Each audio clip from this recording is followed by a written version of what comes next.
Hi everyone, my name is Rohit. I work for Qubole and I will talk about Sparklens. It's an open source project and I mostly felt that it's a anti-profiler and a performance prediction tool. But then I realized anti-profiler doesn't really fits well, so I call it structure profiler because we're not profiling code here. So essentially the idea of Sparklens is that we'll talk about how the structure of Spark application plays an important role. So mostly we look at the code and say, this code is doing this thing, this is something else is doing something. What we'll today talk about is the structure and how structure is actually one of the most important parts, and we can learn so much about an application just by looking at that structure. Agenda of this talk basically is that I'll talk about general performance tuning pitfalls, how people generally tune Spark applications, then go into theory behind Sparklens, which is mostly scheduling theory, and then we'll talk about, I'll just give a small example how we can use it in practice. Okay, so in general, when people start talking about Spark tuning, there are three things that people talk about. One is, let's measure resource utilization. Now, when you measure resource utilization, it basically sends you crazy because it keeps varying. Sometimes the CPU is very high, sometimes the shuffle is happening, so the I is very high. All you get a sense of is that resources are not quite being utilized, but you don't know how do I point back to my application, or what can I do in my application to improve the performance. The second sort of thing people say is, let's do experiment and get a sense of the field. Now, experiments for small jobs are okay, but if you're running, let's say, a 100 node cluster and your application takes 6 hours to complete, there are only limited number of experiments that you can do. So you want to make sure that it's not that, I'm not against experiments, but if there is something better to do, you should always take that. The third part, people say is let's do profiling, let's put your kit or some profiler and try to get a sense of what is my code doing. Again, it's a good idea, assuming that your code is actually using all the CPU. So if your code is using all the CPU, it's a good idea to look at where you're spending most of the time. But if the problem is that 90% of your cluster is not doing anything, maybe the first thing to understand is why is that 90% of the cluster not doing anything at all, and that is where sort of my focus would be. Okay, so the way sort of Spark tuning or Sparklens works is that it starts with the idea, let's minimize the part where executors are doing nothing. So here what you see is a sort of a semi Spark timeline. On the top row we have driver, and the blue part sort of indicates that driver is doing some work. Then we have stage 1, 2, and 3, and core 1, 2, 3, 4, and then there are some tasks that I have thrown around, green color tasks. And essentially, one of the things that I wanted to mention here is that for Sparklens, it doesn't really matter if you're using 10 executors with 4 cores or 4 executors with 10 cores. It sort of ignores the memory aspects altogether, but just looks at the tasks and the computation. Now, all the white space that you see here is time that is sort of wasted. And if you could do something with this time, minimize this in some way, we get two things. We get an application which is sort of more efficient, and hopefully, if you stretch, the big, tasks, you probably get an efficient application which runs sort of faster. Now, the first part, if you look at all the blue side, right, whenever driver does something, executors just stand there and sort of wait for the next set of action to happen. So one way where we can minimize the time that is wasted from the cluster side is by just making sure that we do less things in the driver. Now, consider something like you're running a 100 node cluster and you're doing maybe it's a 10-minute job, but 5 of those minutes were spent in the driver. Now, for those 5 minutes, your 100 executors are just sitting there doing nothing, and 50% of that compute is just getting wasted. So, minimizing the amount of thing that you can do on the driver is a pretty good idea. And one way to, and it's easy to do because all you got to do is profile it. It's a single-threaded application. Just profile the driver and see where that driver is actually spending time. Now, at Qubole, we have seen a lot of things. So, few things that driver does is file listing and split computation. And if you're doing it on S3, this could be slow. Loading of Hive tables. So, if you're writing to a Hive table, the way Spark is structured is that you first write to a temporary location and then move data from the temporary location to the final location. Now, this part on HDFS is a simple rename operation. A metadata operation happens pretty fast. But if you do the same thing on S3, S3 doesn't have a rename construct. So, S3 goes and starts copying the data from one place to another. Now, the problem is if you have written 10 terabytes of data, your single thread is sitting there copying files one by one, and it's going to take hours and hours. So you want to make sure that sort of spend time figuring out what to do about these kind of things. So file output committer is another example where we go and move files from one. It basically uses rename as a construct, and just because it uses rename, it ends up moving data a lot and make the driver slow, so especially on S3. I'll skip the next two examples, but maybe the last one is, if people are using Python, they tend to sort of, convert the Python data, Spark data frame into two pandas. And what happens with two pandas is all your data now gets to the driver, and you're actually not even using your executors at all. So these are some of the things that people do, maybe by mistake, and it's good to sort of know that these things are happening, and you get an idea of why your Spark application is actually running slow.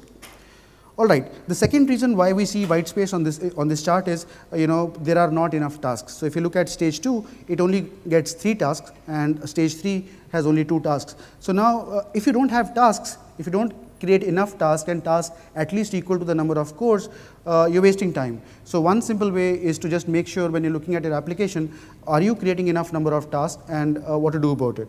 So there are few parameters sort of available which you can use to get a sense of how to reduce or increase or sort of change the number of tasks. So HDFS block size is 1, split size is 1. My favorites are default parallelism and shuffle partitions. So with default parallelism, what happens is that if you're running, let's say, an dynamic allocation, it'll happen that this default parallelism basically tells you the number of cores available to the application at any point in time. So it's possible that when you had just 5 executors, your default parallelism was 5 into number of cores, and based on that, Spark decides the level of parallelism. Later on, you go from 5 to a 50-node cluster, but just because you didn't have enough tasks in the first place, even though you have all the executors available, you just can't use that compute. So it's important to sort of be careful about the degree of parallelism that you're bringing to the operation. All right. The third reason, and it was debated or even discussed in the previous talk, is skew. So skew happens because some tasks take longer than others. So if you look at stage 1, task 1 or the task which is running on core 1 is somehow in some sense taking 2 units of time, and the other ones are sort of 1 unit of time. Now, what happens is that the way Spark scheduling works, a stage, if it has a dependency, only when the first stage is finished, you'll get to the next stage. There is a notion of parallel stages. I'm just talking about stages which do have this dependency. So ensuring that the tasks, the amount of data that is available or amount of work that each sort of core is doing is in some sense uniform is also responsible for some sort of wastage or reducing the wastage. So with all this in place, we can start talking about the notion of a critical path. So my claim is that if you look at these arrows, right, there's a time which is spent in the driver. If we sum that up, and then we go to every stage and look at the largest task in all of the stages and sum it up, we get a number. And that number is actually the minimum amount of time that your application is going to take to complete, even if you give it infinite executors. And the reason for that is pretty easy to follow, that driver doesn't really gains anything when you add executors. Driver is still doing the same stuff. And same with the stages. If you look at the largest task of any stage, it is still doing the same stuff. Unless you change your partitioning, that stage will at least require the time for its largest task to complete. So if you sum that up, you actually get a number. It's a very good number, which tells you that this is so far that you can go with more executors. Once you hit that number, there's no, you have to go back and start revisiting the structure of your application and sort of start handling the skew, and then sort of go to the next level. The next sort of metric or number that I wanted to introduce is the ideal application time. So ideal application time can be computed by just, let's say we assume linearity. We assume that, let's say, all my tasks, let's say I have 4 tasks, 3 of them taking 1 unit of time, and 1 of them took 2 units, so it's about 5 units of time. And let's say I had a way to balance them up so that the number of tasks is exactly equal to the number of cores, and each task is of the same size. Now, in practice, it is hard to achieve, but it's just a good metric to sort of look forward to. So we can compute it, assuming that we can fit our executor side computation in this manner, so that they have 0, They have all the tasks in the world. There's a task for each of the cores, and then all of them are equal. And if you can construct this kind of an application, you basically get 100% utilization of the cluster on the executor side. So it's a good sort of measure of to sort of see that how far are you from an ideal application given your one application which you're sort of debugging. So with this sort of, I'll come to the these three sort of constraints, right? So we have latency, which people are sensitive about. There is a compute cost that people are sensitive about, and then there's a developer efficiency. Now, given these two numbers, there are a lot of interesting decisions that you can take. So let's say I have a wall clock time, maybe 1 hour, and then I measure my critical path time, which Sparklines will report for you, and let's say that critical path time is 5 minutes. Now, you should be pretty happy with this, because what you get here is a very scalable application. Your application is really elastic. If you throw more resources at it, it will tend towards that 5 minutes mark. So if you are at that stage, you should be pretty happy and proud. But if you are pretty close to the critical path, then you might start questioning yourself. Maybe I am giving too much resources to this particular application, and I'm giving resources which it cannot really use. And then we can look at critical path and the ideal application time also. So if you look at critical path and see critical path is 5 minutes, but my ideal application time is 1 minute. What it is telling you is that your application has some skew or lack of tasks. There is something about the structure of your application which, if you go and fix, you can actually make your application run actually in 1 minute. So that is the point where you can take a hit. Do I want to waste compute, or do you want to put a developer and say, come, let's try to debug it, let's think it out, change my application to make it in a way that we can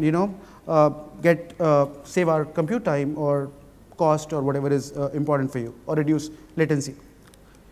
All right. So just to summarize, what we discussed here. So structure of Spark application has an important role to play, and I'm not even talking about what are you doing with your functions. It could be anything. And the structure of Spark application has three main attributes. One, Spark application executes either in the driver, or it executes on the executor, on the driver or in the executors in parallel. So these are the only two stages that a Spark application is, and when the driver is working, executors do nothing. When executor do something, driver is doing nothing.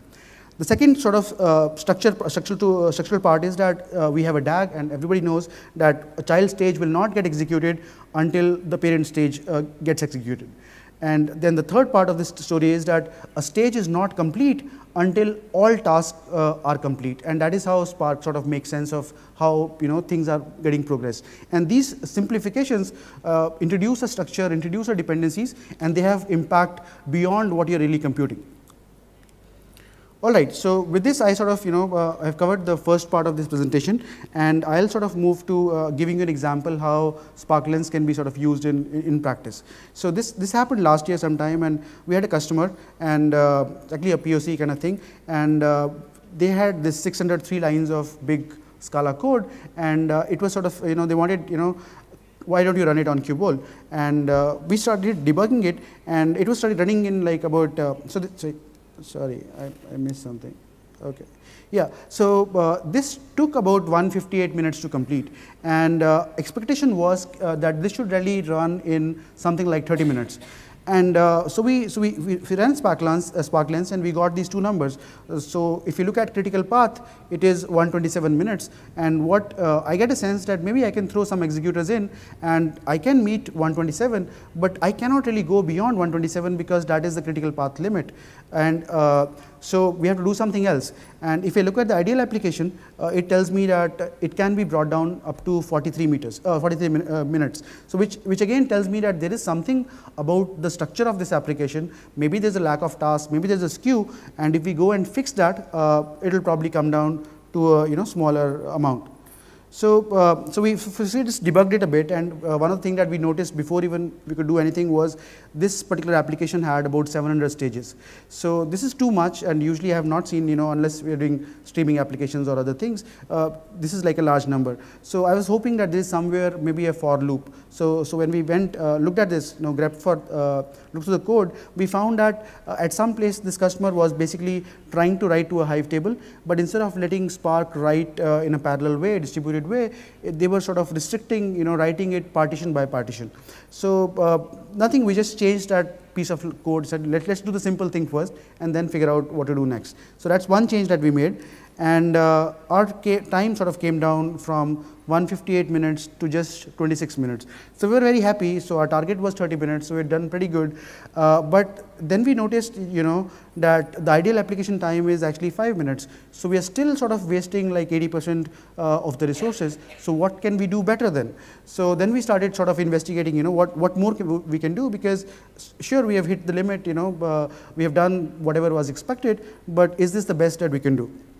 So this is another sort of report that Sparklens sort of does. It predicts your performance with different executor count. So in this particular case, we had 100 executors, and the job actually completed in about 26 minutes. So now, if you see the blue line is basically predicting, the wall clock time, and on the x-axis I have number of executors. So you can see that as the number of executors hit around 50. The time sort of, the critical path sort of starts coming into picture, and adding more resources is actually not helping this application at all. And if you look at the green line, which is the utilization part, now this utilization is not really the CPU utilization of the cluster. It basically means there was some task which was running on that executor for some time, or in that core for that time.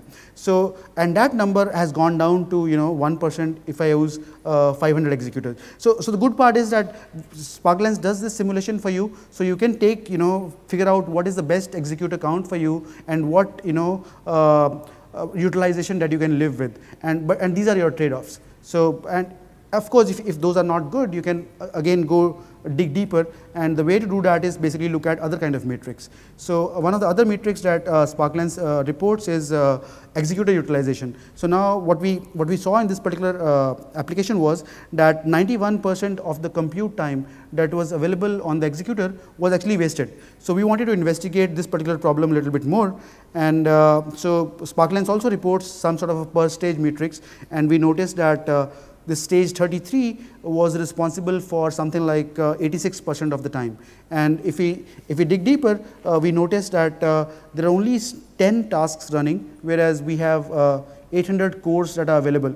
And again, this came as a surprise. So, and I don't know of any generic parameter which is sort of set to 10. So we started just let's go grep the code and see if there's something like 10. So when we do that, we found that somebody, maybe people who are developing this application at the start, they said repartitioning is a good idea. Let's do a repartition 10. It works. And perhaps they're trying it for a very small amount of data, but that was the code that had gone to production. And so we just changed that. We said no repartitioning required. And also we increased the Spark SQL shuffle partitions from 200 to 800, because that looked like a right number to try. Again, you don't want to try it, make it too big, because then you have different kind of problems, but that was a good looked like a good experiment to do. So when we did this experiment, the total wall clock time came down to about 10 minutes, and at that point the critical path time and the ideal application time was almost same, and that's the point we sort of say it's enough. We will sort of give up on this. So this is what we did, and this is how. And the reason I talk about this is that at no point we were doing random experiments. The data that you get out of Sparklens guides you, tells you what are the areas that you have to focus on, and what are the experiments that you should do to sort of gain more insights into your application. So and again, Sparklens doesn't require any installation. There's nothing to do. All you have to do basically is that when you do a Spark submit, just put a Qubole Sparklens as a package, and then there is one only other configuration is Spark extra listeners. So Sparklens is based off on the Spark listener framework. It essentially listens to all the events like new tasks, new stages, new jobs, and just keep some state. And when we get an application is closing or ending, at that point we go back and do this simulation, generate some reports. We also added a feature by which you can use the same, you use Sparklens, but on event log history files. So if you don't want to run it in production, but you have event log history files, you can run it off that and get the same set of results. And the third thing we have added is that you can run it in production, but you can avoid all the simulation overhead and just let it write a small Sparklens JSON file. It's a small file typically runs into few MBs, and it has all the relevant data Sparklens requires to reproduce this report. So it can essentially, so just when you run your application, generate the report, generate this file, and at any later point in time, you can go back and get your report. And of course, Sparklens is open source, and you can try it, fork it, raise issues, whatever you want to do. And yeah, just one more thing. So we have added, just launched Sparklens.Qubole.net. This is a simple website. So instead of, so all the Sparklens reports actually, just come on the console. So we thought that it might be a good idea to sort of have a place where people can, see the results they want to see. So this Sparklens JSON file, if you upload to Sparklens.Qubole.net, you can see all these charts and graphs, and you basically get a shareable URL, and you can, share around. If multiple people can look at it and essentially, debug your application. And for the future work, so there are a couple of things that we're sort of doing. So one thing that we're thinking about is that Sparklens now only work with a job at an application level, but most people run big, large Spark pipelines. Now, typically, these pipelines, maybe let's say done with Airflow, are essentially a DAG. And at the lower level, we have the computation which an application has done, which also is a DAG. So technically, we should be able to, this DAG of DAG is also a big DAG. So we could ask the same questions that we are asking for a simple application at a pipeline level. We could ask the question, what is the critical path of this big pipeline? Can it run in, so maybe the answer is, yes, you can. Or what happens if I change the number of nodes that I'm assigning to a cluster? If I run the same pipeline on a 40 node cluster or a 60 node cluster, does my time changes, or does the resource utilization changes? So we can ask those questions. Same thing that Sparklens does, but more at a cluster level. The other thing that we are planning to do basically is to introduce a notion of elasticity aware autoscaling, which essentially means is, let's say you're running the same job over and over, and we have data for Sparklens from a previous job, then we actually know that a particular stage, is it elastic? Can it actually scale if we give it more resources? So using this data, we can auto-scale, knowing really well that auto-scaling will work or not. So that's another sort of thing that we're planning to do. And with that, I think done. Thank you.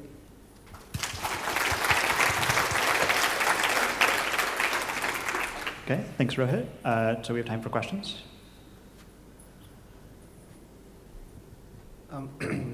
So is the output for this, like the Sparklens, as you mentioned, we can only see it from the web, right? No.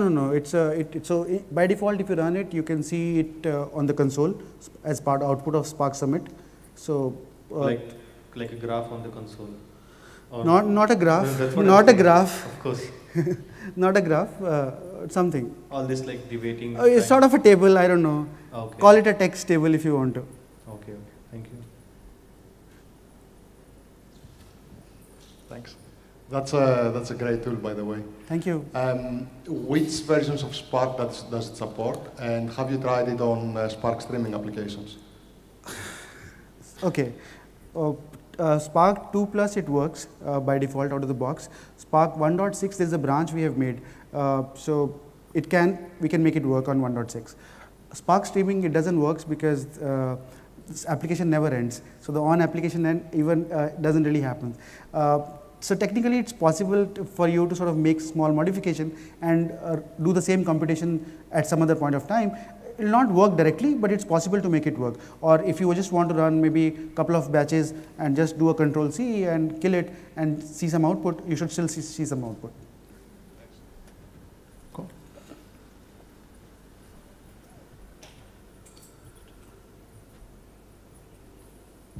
Hi, thanks for the talk. I just wanted to check if it supports dynamic allocation. So if the number of executors changes over time, is it going to reflect that and produce accurate results? It does. Second question, the impact on the driver of having this running in the driver, because I know that the Spark listener is kind of a critical path for the Spark UI and various things. So I assume doing various calculations there can have an overhead and impact on the driver's performance. Sure.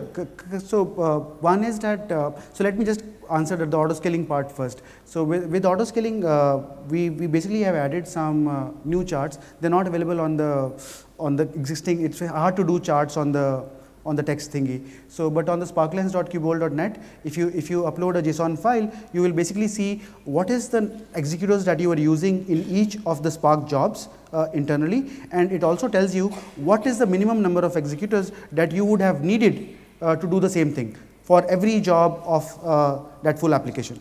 So that's a good information to have.